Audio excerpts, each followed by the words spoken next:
नमस्कार दोस्तों, स्वागत है आप सभी का पीजे लक्ष्य क्लासेस और पीजे नर्सिंग हब के इस यूट्यूब चैनल पर। दोस्तों वीडियो में बात करेंगे अपने जो आरआरबी की लाइव क्लासेज चल रही थी उसी कड़ी में नेक्स्ट क्लास जो अपन ले रहे हैं 19 क्लासेज ऑलरेडी ले चुके हैं। तो आज जो क्वेश्चंस डील करेंगे वो सीधे आपके एग्जाम में छपने लायक क्वेश्चन होंगे, मोस्ट इंपॉर्टेंट एमसीक्यूज होंगे विद आंसर, बहुत ही ज़बरदस्त और विद राशनल भी जो है समझाने का प्रयास करेंगे। तो सारे लोग जो है शुरू से लेकर अंत तक इस क्लास को जरूर अटेंड करें।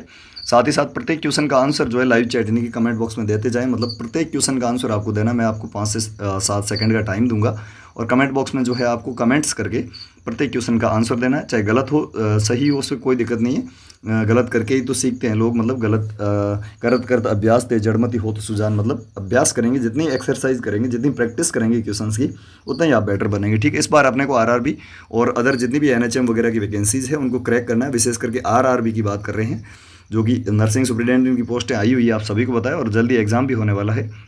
उससे रिलेटेड ये क्वेश्चन बहुत ही ज़्यादा जो है आपके लिए लकी रहने वाले हैं, गोल्डन पॉइंट्स रहेंगे। और आगे भी जो है प्रत्येक दिन अब क्लासेस होगी, लगातार आप जुड़े रहें। जितने भी नए साथी हैं उनको बता दूं, ऑल इंडिया की नर्सिंग और पैरामेडिकल की सभी भर्तियों की अपडेट, यानी कि जितनी भी भर्तियां आती है उन सभी की वीडियोस आपको यहाँ पर मिल जाएंगे। इसके साथ साथ जो है फ्री ऑफ कॉस्ट क्लासेस भी हम दे रहे हैं। स्टडी मटेरियल क्या पढ़ना है, मतलब सिलेक्शन के लिए आपको क्या क्या पढ़ना है, वो सारी चीज़ें भी अपन इस जो है वीडियो में बात करेंगे। मतलब इस क्लास में आपके साथ डिटेल में बात करते जाएंगे। तो सारे लोग जो है शुरू से लेकर अंत तक जुड़े रहे। सभी लोग एक बार फटाफट से इस क्लास को अधिक से अधिक लोग तक शेयर करते हुए चैनल पर नए तो सब्सक्राइब कर लीजिएगा, वीडियो को लाइक अधिक से अधिक संख्या में कर दीजिएगा। चलिए, पहला क्वेश्चन जो है आज के क्वेश्चन जो लेने वाले हैं फंडामेंटल ऑफ नर्सिंग के बहुत ही जबरदस्त क्वेश्चन लेंगे, FON के। ठीक है, मतलब ऐसे क्वेश्चन जो कि आपके सीधे एग्जाम में छपने लाएंगे। पहला क्वेश्चन है mechanical device use to prevent foot drop. बहुत ही जबरदस्त क्वेश्चन है। कोई भी एक बेड रिडन पेशेंट है, ठीक है, बेड रिडन मतलब जो बेड पर पड़ा है, ठीक है, ज़्यादा चल फिर नहीं फिर सकता, तो इस हिसाब से ये पेशेंट है, ठीक है, मान के चलिएगा। यहाँ पर जो है वो लाइंग फ्लैट, ठीक है, एकदम फ्लैट सो रहा है। यहाँ से देखिएगा ये जो है इनके फुट है, फिट है, ठीक है। तो ये जो फिट है इस टाइप आगे ड्रॉप ना हो, जैसे कि वहाँ पर नर्व इंजरी वगैरह ना हो या उसको ज़्यादा दिक्कत ना हो। इसके लिए कौन सी मैकेनिकल डिवाइस, यहाँ पर एक मैकेनिकल डिवाइस लगाते हैं, ठीक है। फुट एंड पर जो है फिट एंड जो होता है, इसका हेड एंड और फिट एंड दो एंड होते हैं। ये हेड एंड है और ये फिट एंड है। यहाँ पर जो है एक डिवाइस लगाते हैं, उसको अपन क्या कहते हैं, ठीक है। बेड ब्लॉक कहेंगे क्या, फुट रेस्ट कहेंगे क्या, नी रेस्ट कहेंगे या बैक रेस्ट कहेंगे, ठीक है। ये दो सीधे काट लीजिएगा। नी ये घुटनों के लिए यूज़ हो गया, बैक मतलब पीछे की साइड जो है बैक साइड उसकी। अब दो ऑप्शन बचे हैं, बेड ब्लॉक और फुट रेस्ट। तो फटाफट से आंसर दीजिएगा, ए होगा या बी होगा। जितने भी साथी जोड़े फटाफट से प्रत्येक क्वेश्चन का आंसर देते जाएं, ठीक है। ऐसे जो है चर्चा उसी की होती है जो कुछ मेहनत करता है, सिलेक्शन भी उसी का होता है, ठीक है। और मेहनत, प्रैक्टिस, लगन, इसके साथ साथ रेगुलरिटी, ये जो आपकी स्टडी में आ गई तो आप जो है 100% जो है आपको कोई सक्सेस होने से नहीं रोक सकता। और आरआरबी पैरामेडिकल जो नर्सिंग ऑफिसर यानी कि नर्सिंग सुपरिटेंडेंट की जो पोस्ट है ना, वो छोटी मोटी पोस्ट नहीं है दोस्तों। 1 लाख रुपए आप है ना एक मंथ के लोगे, ठीक है। मंथली सैलरी आपकी 1 लाख तक जाने वाली है। तो सभी लोग जो है एक्टिवली पार्टिसिपेट करें। हम आपका प्रयास कर रहे हैं कि आपका साथी बने और प्रत्येक क्वेश्चन का आंसर जो है आप देते जाइएगा। फुट रेस्ट करेक्ट आंसर जाएगा, क्या जाएगा दोस्तों, बी। हमेशा फुट ड्रॉप को बचाने के लिए, यानी कि जो फुट ड्रॉप को बचाने के लिए फिट रेस्ट जो होता है उनका यूज़ किया जाता है। हमेशा याद रखना, बहुत ज़बरदस्त क्वेश्चन है ये। अगला question, during administration of enema if the patient complaint for abdominal cramp then nurse should. बहुत ही जबरदस्त क्वेश्चन है। कोई भी एक पेशेंट है, ठीक है, उसको आप एनिमा दे रहे हैं। अब एनिमा अलग अलग प्रकार के होते हैं, सारे आपको बताएंगे हम। परगेटिव होता है, इसके अलावा बहुत सारे एनिमाज होते हैं जो कुछ कब्ज में देते हैं, गैसिस जो गैस्ट्रिक प्रॉब्लम होती है उसमें भी देते हैं। बहुत सारे एनिमा है, कुछ जो है हेलमंथिक एनिमाज होते हैं। तो वो सारी चीज़ें हम जो है आगे डिस्कस करते रहेंगे। एग्जाम तक आपकी क्लासेज चलेगी तो आप जो है नंबर 1 स्टूडेंट बन के निकलेंगे। बस आपकी जो है डेडिकेशन और क्लास में लगातार रेगुलरिटी, ये आपके लिए मायने रखेगी। सारे लोग सब्सक्राइब करते हुए वीडियो को लाइक और शेयर कर दीजिएगा। तो यहाँ पर पूछा है कि कोई भी आप पेशेंट है उसको एनिमा दे रहे हैं, क्या दे रहे हैं, एनिमा दे रहे हैं, और वो कह रहा है मेरे को एब्डोमिनल क्रैम्प आ रहे हैं, मतलब पेट में जो है मरोड़े आ रही है, एब्डोमिनल क्रैम्प्स हो रहे हैं। तो नर्स उस समय क्या करेगी, ठीक है, स्टॉप गिविंग एनिमा, एनिमा देना एकदम से बंद कर देगी। कंटिन्यू गिविंग एनिमा, एनिमा देती रहेगी, स्लो कर देगी एनिमा के रेट को, या एडमिस्ट एनएल जैसी यानी कि पेट दर्द की दवाई देगी, ठीक है। तो यहाँ पर जो है बिना किसी डॉक्टर के प्रिस्क्रिप्शन के आप दवा नहीं दे सकते। और जब भी कोई भी दिक्कत आती है पेशेंट को, तो अपन जो फ्लूइड दे रहे हैं, चाहे आईवी फ्लूइड हो चाहे आपके एनिमा हो, उसको स्टॉप कर दिया जाता है इमीडिएटली, ठीक है। तो करेक्ट आंसर जाएगा दोस्तों ए। सभी के एकदम सही आंसर आ रहे हैं, बहुत ही बढ़िया। इससे आप जुड़े रहेंगे ना, तभी मजा आएगा क्लास में, ठीक है। क्लासेज आपके एग्जाम तक हम लेने का प्रयास करेंगे। बस हमें कुछ नहीं चाहिए, आप जो है लगातार हमारे साथ जुड़े, अधिक से अधिक लोगों तक इस क्लास को पहुंचाएं, तभी मजा आएगा, ठीक है। अगला क्वेश्चन भी बहुत ही ज़बरदस्त क्वेश्चन है। ये एक दो प्रकार के जो है आपके दवाइयाँ देने के रूट होते हैं, ठीक है, सीधा समझ लीजिएगा। कई बार पूछा है, एक होता है पेरेंट्रल, कैसा, पेरेंट्रल, एक पेरेंट्रल रूट हो गया, एक हो गया एंट्रल रूट, एंटेरल, ठीक है। एंट्रल का मतलब होता है जो सीधी दवाई आंत में जाती है ना, उसको एंट्रल रूट कहते हैं। और जो इंजेक्शन के थ्रू अपन पेरेंटली लगाते हैं उसको पेरेंटल कहते हैं। जितने भी इंजेक्शन लगते हैं ना वो सारे के सारे पेरेंटल में आते हैं। कई बार पूछा गया कि कौन सा इसमें से पेरेंटल मेथड नहीं है जिसमें आपको ओरल दे दिया जाएगा, सब लिंगुअल दे दिया जाएगा, या जो है इंस्टॉलेशन दे दिया जाएगा, बहुत सारे अलग अलग, ठीक है। तो यहाँ पर जो है ये पेरेंटल मेथड है, इंट्राडर्मल, ठीक है। ये जो है डर्मिस एपिडर्मिस के नीचे लगाया जाता है। इसमें पूछा गया है कि इंजेक्शन को जो है कितनी डिग्री पर आप देंगे, ठीक है। ये जो है आपकी स्किन साइट है, यहाँ पर अलग अलग प्रकार के जो है इंजेक्शन लगते हैं।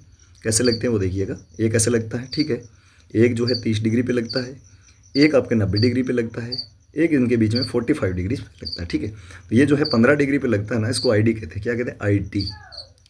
बहुत ही बढ़िया। चलिए नेक्स्ट क्वेश्चन की ओर बढ़ते हैं। चलिए, तो यहाँ पर जो है जब भी आपको आईडी पूछा जाए तो 15 डिग्री एंगल हमेशा याद रखना, ए करेक्ट आंसर है। ये जो है यूज हो जाएगा आपके 90 डिग्री, कई बार ये पूछा गया है, तो 90 डिग्री वाला जो आपके है ये हो जाएगा आपके आईएम इंजेक्शन, ठीक है। और ये जो है 30 डिग्री पे आईवी लगाते हैं, और सबकटेनियस की बात करें 45, सॉरी आईवी जो है 45 और सबकटेनियस 30। बहुत ही बढ़िया। अगला क्वेश्चन है purgative enema is given to. बहुत ही बढ़िया, बहुत ही जबरदस्त क्वेश्चन है। परगेटिव एनिमा क्यों दिया जाता है, मैंने अभी बताया था कि बहुत सारे प्रकार के एनिमाज होते हैं, वो अपन आगे क्लासेज में डील करेंगे।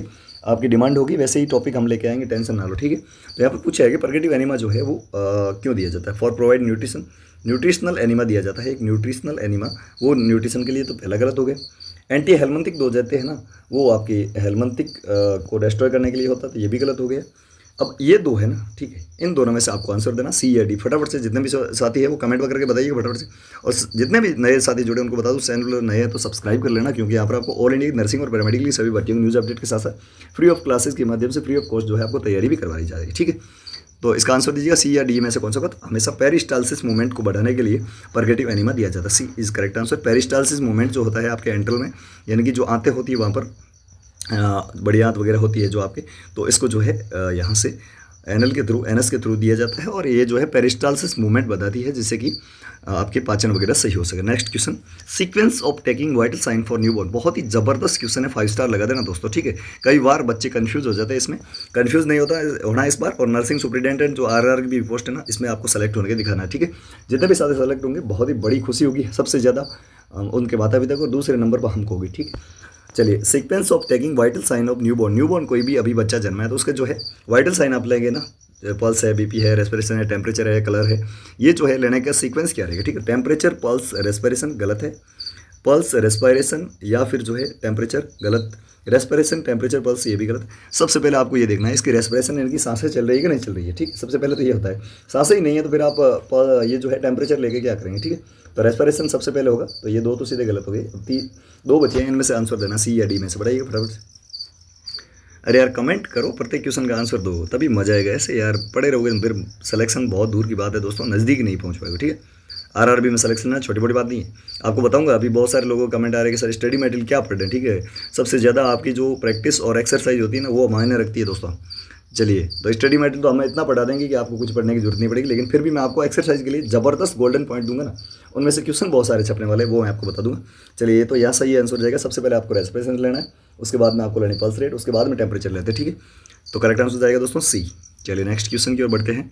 Injury of phrenic nerve cause, बहुत ही जबरदस्त क्वेश्चन है, 5 स्टार लगा देना, 7 स्टार भी लगा सकते हैं, ठीक है। किसी भी पेशेंट, यदि आदमी के जो है क्लाइंट के फ्रेनिक नर्व जो होती है, फ्रेनिक नर्व, उसमें इंजरी हो जाती है तो उसको क्या दिक्कत आ सकती है, ठीक है।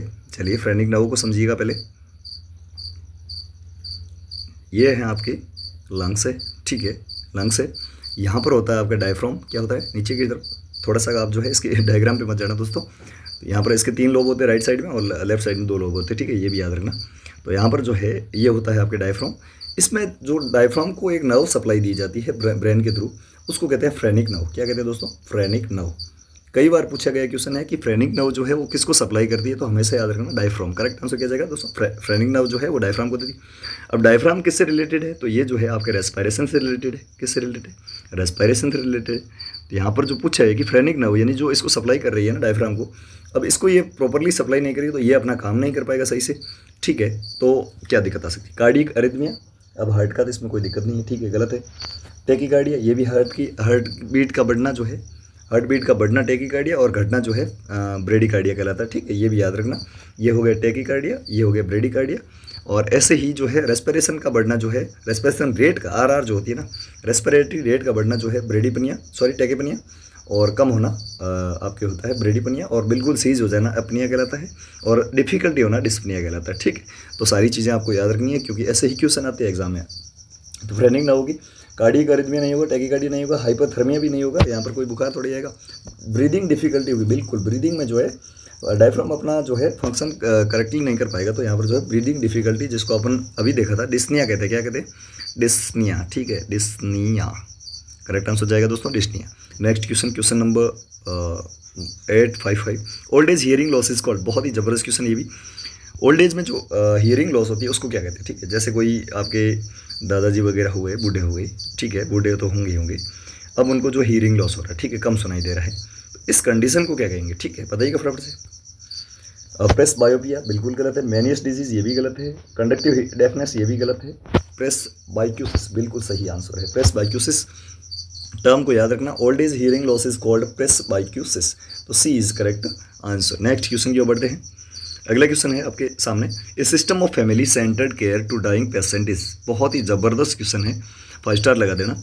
यहाँ पर पूछा ये है कि एक ऐसा सिस्टम जिसमें फैमिली सेंटर्ड केयर दी जाती है, किसको, एक डाइंग पेशेंट, मतलब जो जस्ट मरने वाला ही है, ठीक है, मरणासन पे लेटा है, उसको थोड़ी बहुत आप जो केयर दे रहे हैं, अच्छी बात है, उसकी जो स्किन केयर कर रहे हैं या प्रयास कर रहे हैं कि उसको फ्लूइड दिया जाए जिससे कि वो न्यूट्रिशन प्राप्त कर सके, या उसको इंजरी से बचा रहे हैं, उसको जो है बेड सोर से बचा रहे हैं, इस प्रकार की केयर जो होती है फैमिली सेंटर्ड केयर, उसको क्या कहा जाता है। हॉस्पिटल गलत है, हॉस्पिटल में अलग होती है, नर्सिंग होम भी गलत है, डे केयर सेंटर ये अलग होता है, हॉस्पिस कहते हैं उसको, क्या कहते हैं दोस्तों, हॉस्पिस।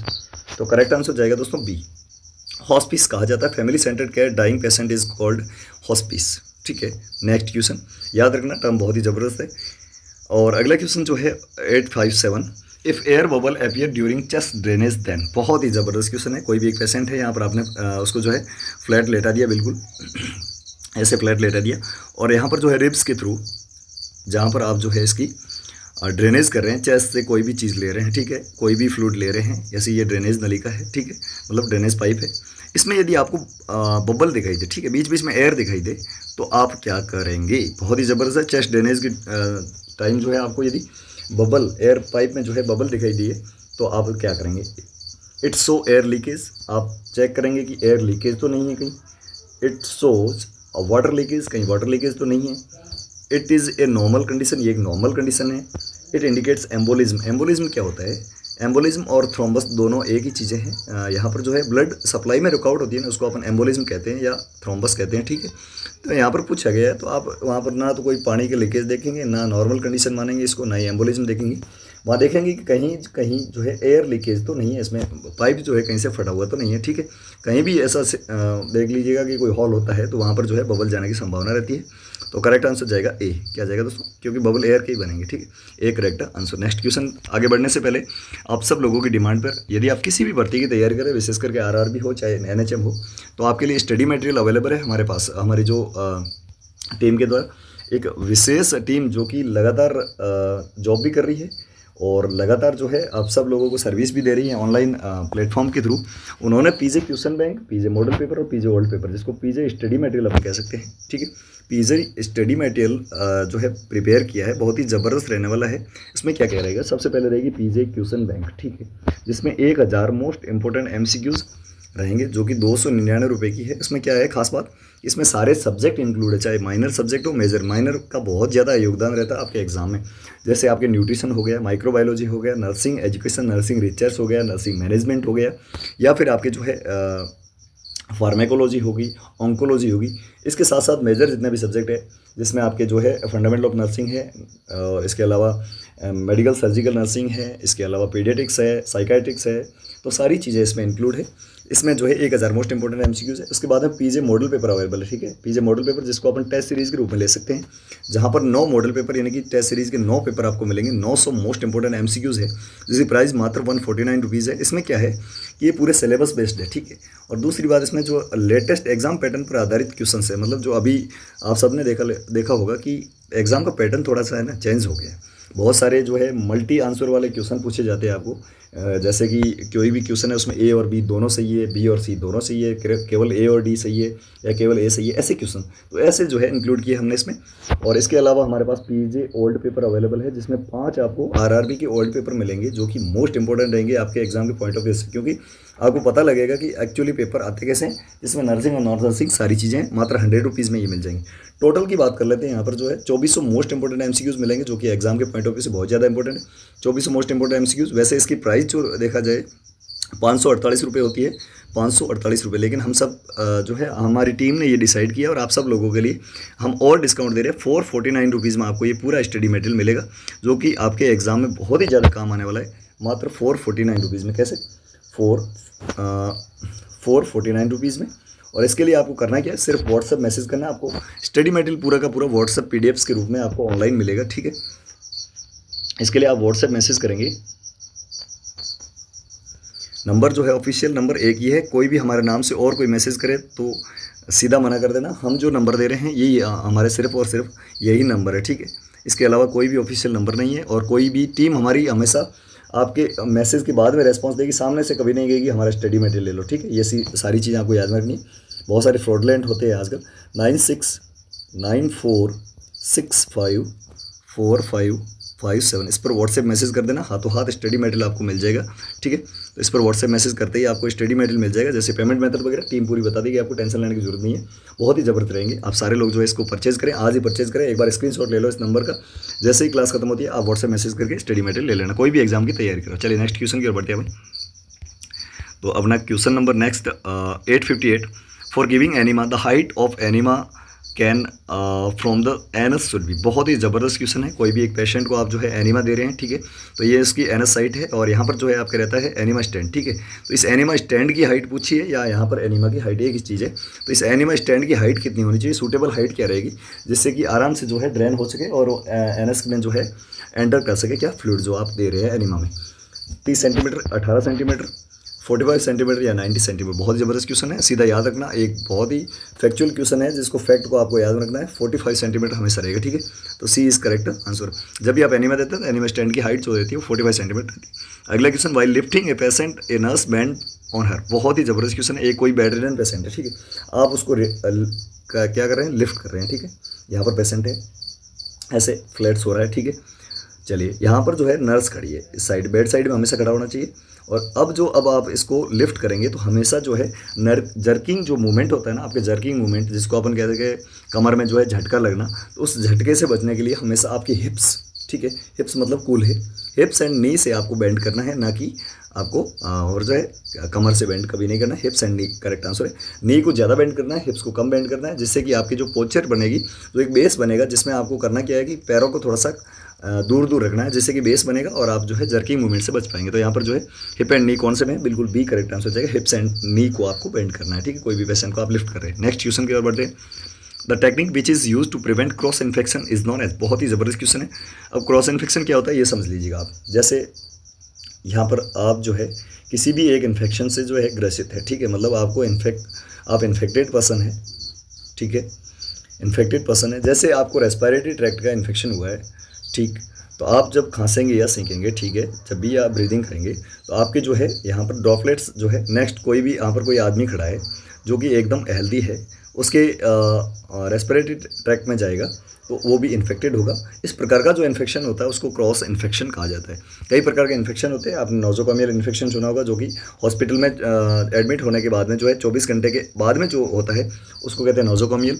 इसके अलावा जो 24 घंटे के भीतर या किसी जो है प्रोसीजर, जो मेडिकल प्रोसीजर आप करते हैं उसके थ्रू होता है तो उसको कहते हैं आइट्रोजेनिक, क्या कहते हैं, आइटेरोजेनिक कहते हैं। ये सारी चीज़ें आपको याद में रखनी है क्योंकि एग्जाम में क्वेश्चन पूछे गए हैं। तो यहाँ पर पूछा है कि क्रॉस इन्फेक्शन जो होता है उससे बचने के लिए अपन जो यूज़ करते हैं टेक्निक, उसको क्या कहते हैं। नर्सिंग केयर गलत है, एक्चुअल नर्सिंग गलत है, प्रिवेंटिव नर्सिंग ये भी गलत है, बैरियर मेथड कहते हैं उसको, क्या कहते हैं, बैरियर नर्सिंग कहते हैं।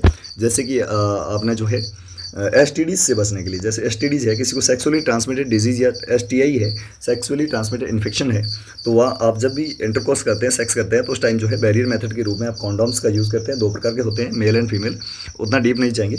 और जैसे कोई आप रेस्पिरेटरी ट्रैक्ट है तो आप जो है उस टाइम क्या करेंगे, मास्क लगाएंगे। तो ये जो होता है इस प्रकार के मेथड को अपन कहते हैं बैरियर मेथड। क्या कहते हैं, बैरियर मेथड। करेक्ट आंसर जाएगा दोस्तों बी। याद रखना, बहुत ही ईजी क्वेश्चन है, लेकिन फिर भी एग्जाम में कई बार आया हुआ है। The main purpose of cardiac bed, बहुत ही जबरदस्त क्वेश्चन के। बेड कई प्रकार के होते हैं, आगे देखेंगे। ट्रेंडलन वर्क पोजीशन के अनुसार अलग अलग बेड होते हैं। इसके अलावा कई कार्डियक बेड होते हैं, कार्डियक टेबल लगी होती है या फ्लैट बेड होती है, बहुत सारी चीज़ें होती है। वो अपन आगे क्लासेज में जो है सारी चीज़ें डील कर लेंगे। यहाँ पर पूछा है कि मेन पर्पज क्या होता है कार्डियक बेड का, ठीक है। तो जो भी रेस्पिरेटरी पेशेंट होता है, रेस्पिरेटरी डिजीज से रिलेटेड पेशेंट होता है, उसको कार्डियक बेड की वैसे विशेषता क्या होती है देखिएगा आप। नॉर्मल बेड ऐसा होता है, ठीक है, ये जो है आपका नॉर्मल बेड हो गया, एकदम फ्लैट होता है। लेकिन ये कार्डियक बेड जो होता है ना, किसी एक एंगल पर, चाहे 45 डिग्री हो 90 डिग्री हो, यहाँ पर जो है ये मुड़ा हुआ होता है, ठीक है। हेड एंड इसका होता है ना, हेड एंड जो होता है, कौन सा हेड एंड जो होता है वो रेज होता है, मतलब ऊपर उठा हुआ होता है। इस प्रकार के बेड को अपन कहते हैं कार्डियक बेड। और यहाँ पर जो है पेशेंट जब सोता है तो उसको जो है तकलीफ नहीं होती सांस में, ठीक है। जब भी किसी के पेशेंट को अपन सभी के नॉर्मली देखा गया है कि पेशेंट या कोई व्यक्ति है उसको सांस लेने में दिक्कत होती है, तो उसका जो हेड एंड है, अपन पिलो लगाते हैं उसके हेड एंड के, यानी कि सिर के नीचे। तो इस प्रकार का बेड होता है, उसको कार्डियक बेड कहा जाता है। क्या कहा जाता है? Cardiac bed. और ये जो है किस कारण काम में लिया जाता है, पूछा यही है। एपेटाइट यानी भूख को बढ़ाने के लिए, गलत है। रिलीव डिस्निया, बिल्कुल सही है। डिस्निया यानी कि ब्रीदिंग डिफिकल्टी को जो है रिलीव करने के लिए, बी करेक्ट आंसर हो जाएगा। To keep patient warm, patient को गर्म रखने के लिए ब्लैंकेट बेड का यूज किया जाता है। इंक्रीज सर्कुलेशन, ये भी गलत है, तो ये बी करेक्ट आंसर है।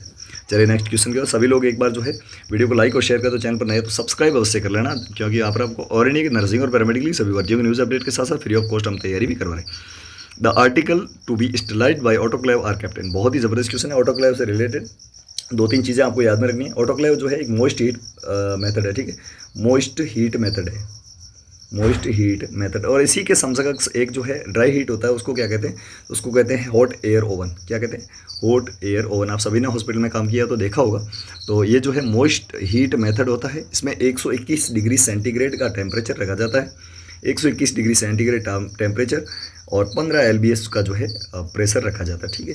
ये सारी चीज़ें आपको याद में रखनी है। 15 मिनट या 30 मिनट सूटेबल टाइम जो रहता है वो रहता है इसका। तो यहाँ पर पूछा है कि ऑटोक्लेव यदि आप कोई भी आर्टिकल करते हो, स्टरलाइज करते हो, तो ऑटोक्लेव के कौन से भाग में रखते हैं? इसके अलग अलग चैम्बर होते हैं।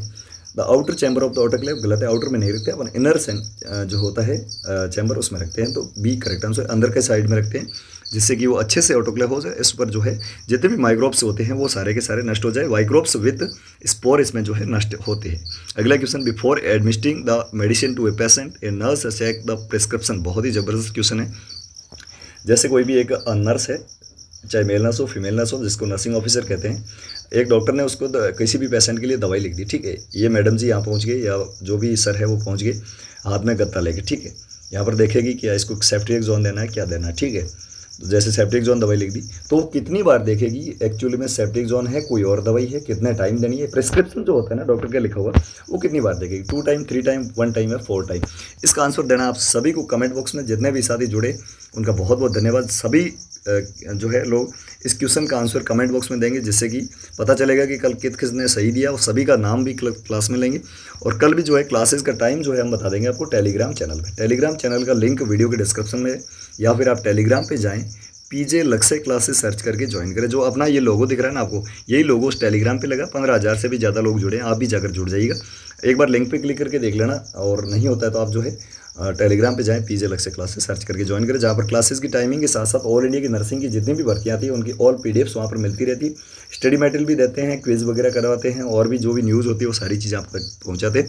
इसके अलावा कुछ भी क्वेश्चन तो आप कमेंट बॉक्स में ज़रूर पूछें। मिलते हैं नेक्स्ट वीडियो में, नेक्स्ट क्लास में। तब तक के लिए बने रहे हमारे साथ। चैनल पर नए तो सब्सक्राइब, और अधिक से अधिक लोगों तक इस चैनल को जो है शेयर कर दीजिएगा। Thank you so much. जय हिंद, वंदे मातरम।